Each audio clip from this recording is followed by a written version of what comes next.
সুপ্রভাত সবাইকে। আজ আমাদের দীঘা থেকে বাড়ি ফেরার পালা। হোটেলে চেক আউট হয়ে গেছে 9:30টার সময়, আর আমাদের বাস হচ্ছে দুপুর 2:30টে। এতক্ষণ কি করব, তাই আমরা সবাই মিলে চলে গেলাম তালসারি। তালসারি যাওয়ার পথে দুধারে শুধু কাজুর গাছ আর পানের বরুজ। এই দেখতে দেখতে পথটা বেশ ভালো লাগছিল এবং পেরিয়েও গেলাম। কিছুক্ষণ যাওয়ার পরে তালসারি তো চলেও এলাম।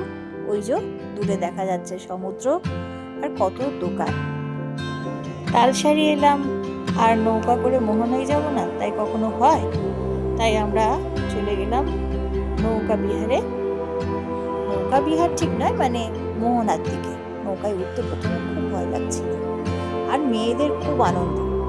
আমার মেয়ের তো ভীষণ আনন্দ, কি ছোটবেলায় নৌকায় চড়েছিল, আবার এই এখন। তো যাই হোক, দুই বোনের খুব আনন্দ, নৌকা চেপে ও যাবে। এই যে আমাদের নৌকা ছেড়েও দিয়েছে। এখন সুবর্ণরেখা নদীর উপর দিয়ে আমরা চলেছি। খুব সুন্দর লাগছিল চারধারটা, শুধু জল আর জল, ভালো লাগছিল বেশ। আর ওই ধারে দূরে শুধু ঝাউবন, মাঝখানে একটা ছোট্ট মতন চর জেগে উঠেছিল, সেখানেই আমরা যাব। আবার চরটা কিছুক্ষণ পরে জলে ভরেও গেল। যাই হোক, আমরা সেখানে পৌঁছে গেছিলাম। আর এই চারিদিকে জল, আর মাঝখানে আর এই চরটা কি অপূর্ব লাগছিল, কি বলবো।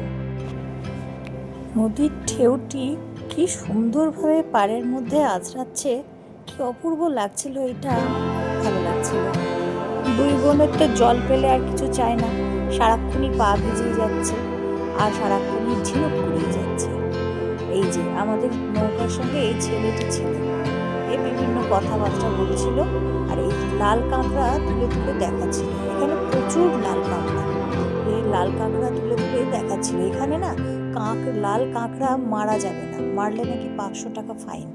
এই যে কাঁকড়া ধরেছে, সে আবার জলের মধ্যে ভিজিয়ে জল দিয়ে ধুয়ে দেখাবে। আর একটা কাঁকড়া পেয়েছে, একে ধরতে গেলে এই দেখো চলে গেল, কি সুন্দর। এই ভয়ে ভয়ে ভয়ে ভয়ে চলে যাচ্ছে। আর একজন ধরেছেন কাঁকড়া, কাঁকড়াটাকে কি সুন্দর দেখতে লাগছে। আমি না লাল কাঁকড়া এত কাছ থেকে কোনোদিন দেখিনি, খুব ভালো লাগছে দেখতে। এই দেখুন ছুটে ছুটে ছুটে ছুটে এরা পালাচ্ছে, আর এদের কিছু কিছু আমরা যেন তাড়া করে বেড়াচ্ছি। আর বেচারা ভয়ে ভয়ে শুধু তার বাসা খুঁজে বেড়াচ্ছে আমাদের হাত থেকে নিষ্কৃতি পাওয়ার জন্য। দেখে মায়াও লাগছিল খুব।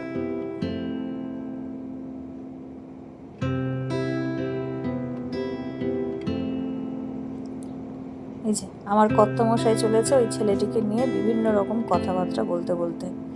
এই দুই বোন ঝিনুক কুড়িয়ে বেড়াচ্ছে, আর একজন লাল কাঁকড়া দেখে বেড়াচ্ছে, কোথায় লাল কাঁকড়া রয়েছে। ছোট বোনটির আবার কাঁকড়া ধরার খুব ইচ্ছে হয়েছে, যে আমি কাঁকড়া হাতে ধরবো। কামড়ে দিলে কি করবে?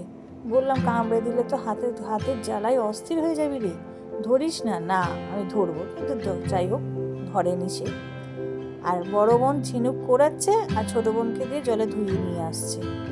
এত ঝিনুক ওরা কুড়িয়ে নিয়ে আসে, তারপরে সেগুলোকে ফেলে দিতে হয়। ঝিনুক দিয়ে ওরা মালা গেঁথে পড়বে, দেখি কত মালা গাঁথে দুজনে।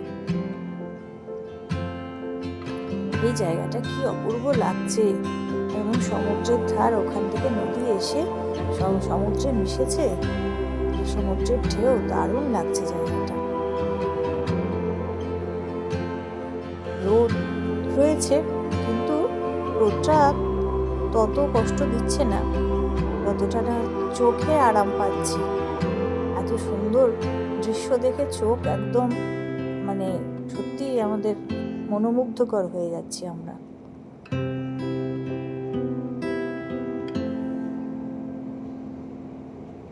আর একজন চলেছে জুতো হাতে, সে ঝিনুক কুড়াচ্ছে আর বোনকে দিচ্ছে, বোন জলে ধুয়ে নিয়ে আসছে।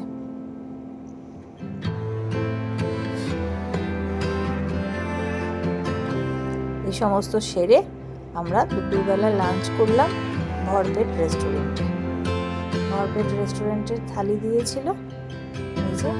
আমার মেয়ে সে কাঁসার থালায় খায় না, তাকে সাদা থালা নিতে হয়েছিল। আর আমরা এত খাবার খেতে পারবো না দুজনে, তাই একটু ভাগযোগ করেই খেয়েছিলাম।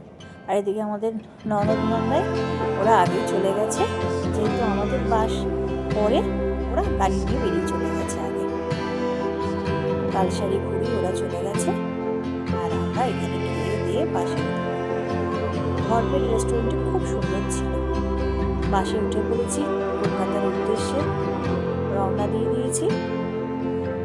এই আর আরেকজনকে দেখবেন, এই যে গালে হাত দিয়ে ভাবছে আবার বাড়ি ফিরতে হবে, ফিরে আবার পড়াশোনা করতে হবে, তার মন খারাপ। আমাদেরও ছিল ছোটবেলায়, কোথা থেকে বাড়ি ফিরলে ভীষণ মন খারাপ হতো। এইবারে ছোট্ট কদিনের দীঘা ট্যুরটি আমাদের বেশ ভালোই কাটলো। আজ এই পর্যন্তই থাক, আবার অন্যদিন অন্য কোনো ব্লগে দেখা হবে। আমার ব্লগটি ভালো লাগলে একটা সাবস্ক্রাইব করে দেবেন, লাইক কমেন্ট অবশ্যই করবেন। আজ এই পর্যন্ত, চলুন টাটা।